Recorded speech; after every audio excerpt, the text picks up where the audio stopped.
Hello friends. जैसा कि मैंने पिछले वीडियो में इंग्लिश के वीडियो में आप सबको बताया था कि मैं आपकी नेक्स्ट वीडियो में पीआरटी साइंस का पूरा सिलेबस डिस्कशन करूंगा। याद रखिए कि आपके सिलेबस के साथ साथ मैं आपको इस वीडियो में ये भी बताने वाला हूं कि आपको किस बुक से कौन सा चैप्टर पढ़ना है और किस टॉपिक को आपको इस चैप्टर के द्वारा फिनिश किया जा सकता है। इस तरह से ध्यान रखिएगा। तो मैं आपके पूरे पीआरटी के साइंस के सिलेबस जो कि आपके कम से कम 20 नंबर की आती है, ध्यान रखना ये 20 नंबर का आता है। अगर आप पिछला सिलेबस देखे होगे तो आपको दिखा होगा कि 20 नंबर की साइंस आती है, जिसमें आपको ये साइंस 3 पार्ट में डिवाइड मिलेगी। नंबर फर्स्ट फिजिक्स, फिर उसके बाद आपको किस में मिलेगी, केमिस्ट्री में मिलेगी, एंड लास्ट जो आपकी सबसे इजी होती है बायोलॉजी, जिसको सब लोग याद करके चले जाते हो। अब बात आती है कि फिजिक्स काफी टफ होता है, क्योंकि पिछली बार यहाँ से न्यूमेरिकल के क्वेश्चन आए थे। न्यूमेरिकल क्वेश्चन जैसे कि आपके जितने भी सांख्यिकी प्रश्न होते हैं या संख्याओं को दे करके, जिसमें से आपके बल के ऊपर क्वेश्चन पूछा था, आपके मोशन के ऊपर क्वेश्चन पूछा था, ठीक है। तो हर जगह से यहाँ से क्वेश्चन पूछा था न्यूमेरिकली। केमिस्ट्री में भी न्यूमेरिकली क्वेश्चन आया था, एंड याद रखिए स्टेटमेंट के थ्रू क्वेश्चन आया था। तो बहुत इंपॉर्टेंट चीज बन जाती है। और मैं आपको विथ गारंटी, कभी मैं पेपर डिस्कशन साइंस का करूंगा तो मैं आपको दिखाऊंगा कि किस चैप्टर के किस पेज से डायरेक्ट क्वेश्चन एनसीईआरटी का पूछा हुआ था। केमिस्ट्री के अंदर डायरेक्ट सीधा का सीधा एग्जाम्पल ही उसके अंदर रख दिया था दोस्तों। तो आज का वीडियो देर ना करते हुए स्टार्ट करते हैं और हम लोग डिस्कस करते हैं कितना कितना किस चैप्टर से हमें पढ़ना है। तो जैसा कि हम लोग पढ़ेंगे सबसे पहले फिजिक्स के बारे में। तो जो टॉपिक्स आप देख पा रहे हो, मोशन, जो लोग हिंदी मीडियम के हैं वो अपना देखते जाए, मैं हिंदी में बताता जाऊंगा, ठीक है। गति होता है, डिस्प्लेसमेंट का मतलब होता है विस्थापन, याद रखिएगा विस्थापन क्या होता है। ये सारी चीजें आप लोग चैप्टर्स पढ़ोगे तो समझ में आएगा। वेलोसिटी, वेग जिसे बोलते हैं, देखो बहुत फर्क होता है वेलोसिटी और मोशन में, because scalar and non scalar quantity के ऊपर डिपेंड करता है, ठीक है। स्केलर एंड वेक्टर क्वांटिटी के ऊपर डिपेंड करता है। Uniform and non uniform motion along a straight line, याद रखना यहाँ पे ये जो चीज कंफर्म कर दिया है कि केवल स्ट्रेट लाइन के बेसिस पे यूनिफॉर्म एंड नॉन यूनिफॉर्म, यानी कह सकते हो कि आप सीधी और एक वक्र की जो गति होती है वो केवल स्ट्रेट लाइन के बेस पे आपको पढ़ना है इस सिलेबस के अंदर, ठीक है। एक्सेलरेशन जिसे त्वरण कहा जाता है, डिस्टेंस, टाइम एंड वेलोसिटी। तो डिस्टेंस को आपको पता है दूरी कहते हैं, टाइम मतलब समय, वेलोसिटी मतलब वेग, ठीक है।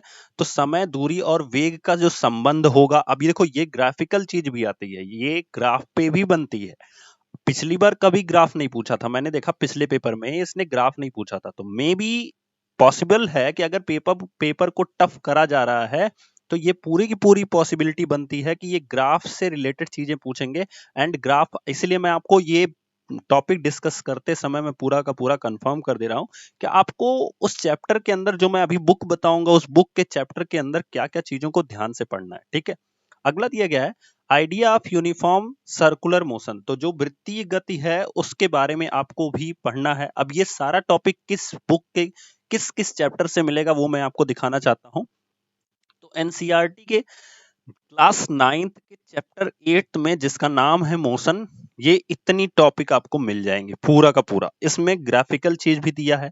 याद रखना मैंने आपको कंटेंट पढ़ने के लिए ये बुक सजेस्ट की है। इसमें जितने एग्जाम्पल हैं, जितने भी न्यूमेरिकल क्वेश्चन हैं वो सब आपको लगाना है, जितने भी एक्सरसाइज के क्वेश्चन हैं वो भी आपको लगाना है, ये ध्यान रखिएगा। एंड साथ ही साथ अगर आप इनसे रिलेटेड एमसीक्यूज और ज्यादा एक्स्ट्रा करना चाहते हो दोस्तों, तो इसको करने के लिए आप किसी भी बोर्ड के उठा लेना। किसी भी बोर्ड के बहुत सारे बोर्ड होते हैं, ठीक है। तो किसी भी बोर्ड की जो भी साइंस की बुक होगी उसके फिजिक्स के चैप्टर को उठा लीजिएगा और इसी चैप्टर को उठा लीजिएगा। उसमें बहुत सारे एमसीक्यूज होते हैं। या अगर मैं रिकमेंड करता हूं कि ये जो यूपी में एक पॉलिटेक्निक करके एग्जाम्स होते हैं, यूपी पॉलिटेक्निक करके, तो इस तरह से बहुत सारे एग्जाम्स होते हैं जो इंजीनियरिंग के बेस पे होते हैं। उसमें भी आपके जो प्रीवियस ईयर पेपर हैं उनसे आप उठा लीजिएगा। तो मोशन के जो एमसीक्यूज यानी कि जो आपके न्यूमेरिकल क्वेश्चन होते हैं वो काफी अच्छे से हो जाएंगे, याद रखिएगा। इन सब चैप्टर्स को पढ़ने के पहले मैं आपको रिकमेंड करूंगा 6 to 8 फुल एनसीईआरटी अगर आप पढ़ते हो तो आपका बेसिक कॉन्सेप्ट क्लियर हो जाएगा। याद रखिएगा क्या क्लियर हो जाएगा, बेसिक कॉन्सेप्ट।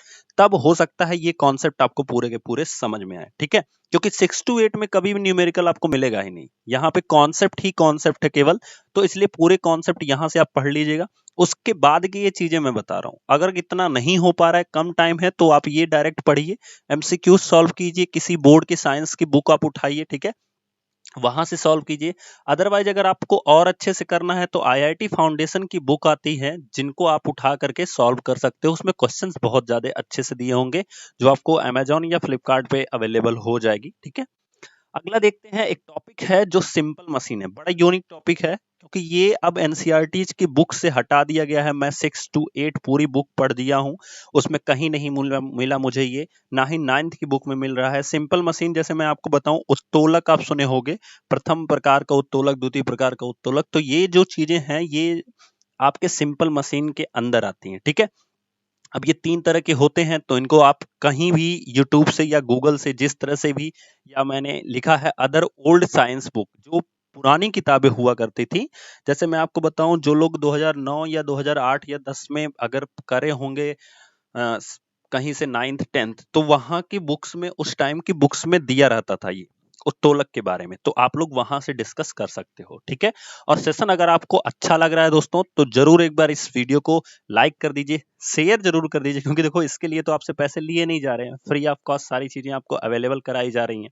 तो कम से कम शेयर तो कर सकते हो। अदरवाइज आप कहीं कोचिंग लेने जाओगे इस लॉकडाउन में, तो कोई भी कोचिंग, आज तक 9th 10th हम लोग पढ़ने गए हैं, कितने पैसे खर्च कर डाले हैं, उसके बाद हमने ग्रेजुएशन करा है, उसके बाद अपनी डाइट करी होगी, कितने पैसे खर्च करे होंगे, तो कम से कम यहाँ पैसे नहीं लग रहे हैं, एक शेयर तो बनता है ना। तो हर जगह शेयर, आप इंस्टाग्राम, व्हाट्सएप, फेसबुक, हर जगह अपने अकाउंट में वीडियो को शेयर कर दीजिए, ठीक है दोस्तों। आगे बढ़ते हैं, तो अगला हमारा फिजिक्स से ही रिलेटेड जो टॉपिक्स हैं, 7 टॉपिक हमने पिछले पीछे कवर किया था। 8वां है फोर्स एंड मोशन, इनर्सिया, ठीक है। उसके बाद मोमेंटम, मोमेंटम है, फिर है force and acceleration, action and reaction forces. जैसे देखो, ये हो गया बल और त्वरण का जो एक्शन होता है, और रिएक्शन जो होता है उसके बारे में। जैसे मान लो कि हम किसी भी गेंद पर दबाव डाल रहे हैं, ठीक है, तो गेंद दब जाती है, लेकिन वो गेंद हमारे ऊपर भी दबाव डालती है। जैसे ही हमारा दबाव हल्का होगा, वो गेंद फिर अपने शेप में आ जाती है। समझ में आ रही बात? तो ये एक्शन एंड रिएक्शन फोर्सेस होता है, ठीक है। Force and motion, inertia, momentum, ये सारे की सारी चीजें आपको क्लास 9th की चैप्टर 9 में force and law of motion के अंतर आपको मिल जाएगा। तो ये चीज बहुत ध्यान से आपको समझना है, ठीक है। अगला देखते हैं, तो अगला हमारा जो टॉपिक दिया गया है वो है elementary idea of conservation of momentum. तो जो संरक्षण होता है, एक तरह से कर सकते हो, उसके बारे में, संवेग संरक्षण जिसे हिंदी में बोलते हैं, मोमेंटम मतलब संवेग, ठीक है। तो संवेग संरक्षण और ऊर्जा का संरक्षण, ये दोनों टॉपिक जो हैं वो आपको मिल जाएंगे क्लास 9th के ही चैप्टर 11 में, जिसका नाम है वर्क एंड एनर्जी। तो यहां से आपको वो टॉपिक कवर हो जाएगा। अगला हम देखेंगे दोस्तों अपनी केमिस्ट्री के बारे में। तो केमिस्ट्री के बारे में मैंने आपको बताया भी था कि बहुत ही इंपॉर्टेंट है, केमिस्ट्री से भी क्वेश्चन आए हैं, स्टेटमेंट के थ्रू आए। देखो केमिस्ट्री ऑलरेडी टफ होती है, और इसमें भी अगर स्टेटमेंट के थ्रू क्वेश्चन दे दे कि आपको ये डिसाइड करना हो कि कौन सा इसमें दिया गया स्टेटमेंट सही है। जैसे मैं आपको एक एग्जांपल बताता हूँ, क्वेश्चन किस तरह का दिया गया था। 0.5 मोल में कितने मॉलिक्यूल होते हैं, इस तरह से बहुत सारे क्वेश्चन पूछे थे, और स्टेटमेंट के थ्रू दिया गया था कि इतने मॉलिक्यूल होते हैं या इतने होते हैं, तो ये स्टेटमेंट सही है कि नहीं। तो काफी ज्यादा डीप नॉलेज आपको लेनी पड़ेगी इससे रिलेटेड, ठीक है। तो हम देखते हैं आगे टॉपिक क्या क्या है। मैटर, मैं रिकमेंड करूंगा फिर से आपको 6 to 8 एनसीईआरटी पहले आप कवर कर लो साइंस की, फिर उसके बाद मैटर को आप कवर करो। मैं क्यों रिकमेंड कर रहा हूं इसको, क्योंकि इससे आपका कॉन्सेप्ट जो होगा वो क्लियर हो जाएगा। जैसा कि यहाँ पे आप देख पा रहे हो, केमिकल एंड फिजिकल चेंजेस, तो ये जो रासायनिक और भौतिक परिवर्तन होता है किसी भी पदार्थों में, वो आपके 6 to 8 में काफी अच्छे से क्लियर करके दिया है। जैसे हम लोग बहुत बचपन से पढ़ते आ रहे हैं, मोमबत्ती में किस तरह का परिवर्तन होता है, तो मोमबत्ती में दोनों तरह के परिवर्तन होते हैं, रासायनिक और भौतिक परिवर्तन दोनों होते हैं, ठीक है। जैसे मोमबत्ती का जलना हमारा केमिकल चेंजेस है, एंड मोमबत्ती का पिघलना हमारा क्या है, फिजिकल चेंजेस है। तो इस तरह से हम लोग पढ़ते आ रहे हैं, ठीक है। अगला है गैसेज एंड लिक्विड्स। तो ये भी जो टॉपिक है वो आपके एक ही चैप्टर से, जिसका नाम है क्लास 9th की जो चैप्टर फर्स्ट है एंड सेकंड है, जिसका नाम है मैटर। तो यहां से आपका क्लियर हो जाएगा, ठीक है। आगे देखते हैं, हमारा टॉपिक दिया गया है कॉन्सेप्ट ऑफ एलिमेंट्स, कि तत्वों का जो हमारा कॉन्सेप्ट है उसके बारे में, मॉलिक्यूल एंड एटम। अब ये वाला जो क्वेश्चन है, ये वाला जो क्वेश्चन मैंने आपको एग्जांपल में बताया, आप उठा के प्रीवियस ईयर पेपर देखिएगा, तो आपको ये जो सवाल है ये आपको यहीं से मिलेगा, ठीक है, इसी चैप्टर से मिलेगा। और सेम टू सेम इस चैप्टर को जब ध्यान से पढ़ोगे दोस्तों ना, इस टॉपिक को ध्यान से पढ़ोगे उस चैप्टर में, तो आपको ये एग्जाम्पल में ही क्वेश्चन मिलेगा। वो जो क्वेश्चन स्टेटमेंट के थ्रू आपको पेपर में मिल रहा है वो क्वेश्चन एग्जाम्पल है एनसीईआरटी की बुक में। इसलिए आई विल रिकमेंड यू कि सबसे पहले तो आपको एनसीईआरटी ही फिनिश करनी है। आप सिर्फ एनसीईआरटी कर लो, आप मान के चलो कि 95% क्वेश्चन आप साइंस के करके आओगे, ठीक है। आगे देखते हैं। तो साइंस का ये जो दो आपके टॉपिक हैं ये कहाँ मिलेंगे, तो ये 9th के चैप्टर 3 में जिसका नाम है एटम्स एंड मॉलिक्यूल्स, तो यहाँ पे आपको मिलेंगे, ठीक है। अगला हम देखते हैं, तो केमिस्ट्री में कुछ और टॉपिक है जैसे बेसिक स्ट्रक्चर ऑफ एटम्स, तो ये कहाँ मिलेगा हमें, तो ये मिलेगा 9th का 4th चैप्टर हम पढ़ेंगे जिसमें स्ट्रक्चर ऑफ एटम जो है वो उसके अंदर हमें मिल जाएगा। अगला हम देखते हैं, तो क्लासिफिकेशन ऑफ हाइड्रोकार्बन, चूंकि दोस्तों ये ज्यादा मिलता नहीं है, मैंने भी पढ़ा है, तो ये ज्यादा नहीं मिलता है, ठीक है, बट फिर भी ये आपको 9th की चैप्टर 4 में जिसका नाम है कार्बन एंड इट्स कंपाउंड, ठीक है, तो यहाँ पे आपको मिल सकता है, ठीक है, क्योंकि वहां सॉरी ये 5वां चैप्टर आई थिंक होगा, तो ये ध्यान दीजिएगा 5वां चैप्टर होगा, ठीक है। तो कार्बन एंड इट्स कंपाउंड में आपको ये मिलेगा, लेकिन बहुत हल्का मिलता है। So I will recommend you hydrocarbons के लिए ध्यान से सुनना, हाइड्रोकार्बन से क्वेश्चन भी आपका पूछा गया था, ठीक है। हाइड्रोकार्बन से आपका क्वेश्चन जो पूछा गया था वो काफी इंपॉर्टेंट क्वेश्चन था, आप देखिएगा जाके, ठीक है। अब देखो यहां से ध्यान से कि हाइड्रोकार्बन से जो क्वेश्चन पूछा गया था वो आप करोगे कहां से, तो मैं आपको रिकमेंड करूंगा कि अगर आप यूट्यूब पे वीडियोस देखते हो तो आरआरबी एनटीपीसी का जो साइंस पढ़ा रहे होंगे किसी भी चैनल से, मैं किसी चैनल को रिकमेंड नहीं करूंगा, सब अच्छा पढ़ाते हैं, तो हमारे लेवल का काम किसी भी चैनल से हो जाएगा, कोई प्रॉब्लम नहीं है। एनटीपीसी का जो साइंस पढ़ा रहे होंगे उसमें वो हाइड्रोकार्बन्स पढ़ाए होंगे, तो यहां से आप जाकर के हाइड्रोकार्बन्स को पढ़ सकते हो, उसकी नोट्स बना सकते हो, ठीक है। हाँ, अगर ये चीजें आपको समझ में आ रही है तो मैं फिर रिकमेंड करूंगा कि एक बार शेयर जरूर करिए एंड लाइक जरूर कीजिए, ठीक है। कमेंट बॉक्स में जरूर बताइएगा कि कैसा आपको सेशन लग रहा है, ठीक है।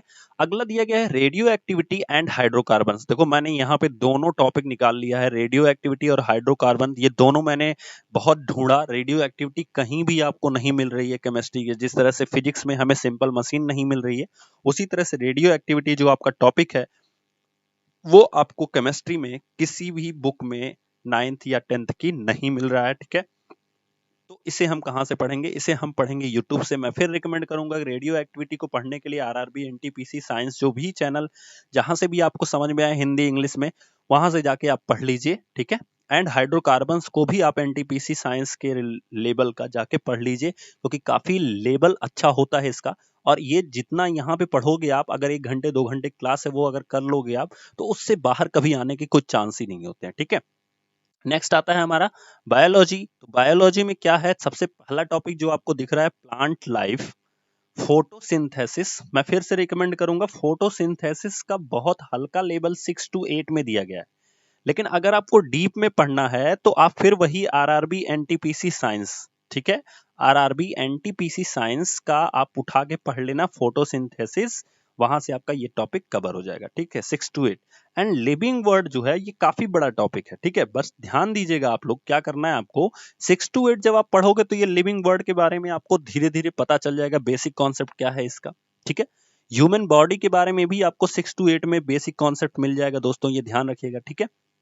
फिर natural vegetation and wild life, इसके बारे में भी 6 to 8 में बेसिक कॉन्सेप्ट मिलेगा। वाइल्ड लाइफ मतलब क्या होता है, जैसे सांप का क्या आकार होता है, किस तरह से वो होता है, समझ में आ रही बात।